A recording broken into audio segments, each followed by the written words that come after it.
Magluluto tayo ng kutsinta ni Lola. Ito yung paghuhulmahan natin. Nilagyan ko na ng butter. Lukewarm water, gamitin natin. Tapos lagyan ng 1 tablespoon na at sweaty powder.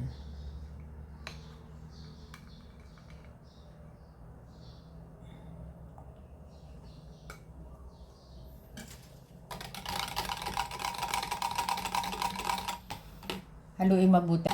Sama na natin yung brown sugar.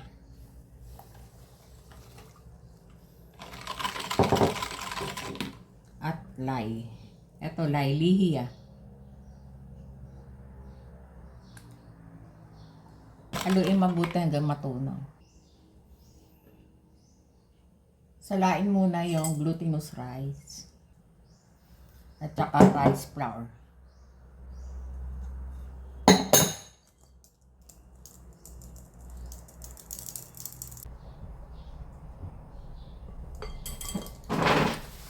Isalain na rin natin to.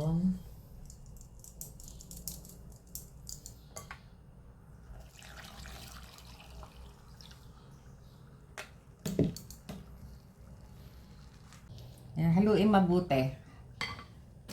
Haluin muna bago isalin sa lutuan.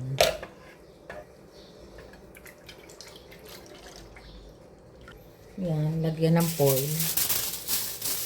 Lagyan natin na. Saka natin isalang dito sa steamer. Lutuin ng mga 25 minutes. Ayan, luto na yung kutsinta. Ganyan kakunat yan. Ayan.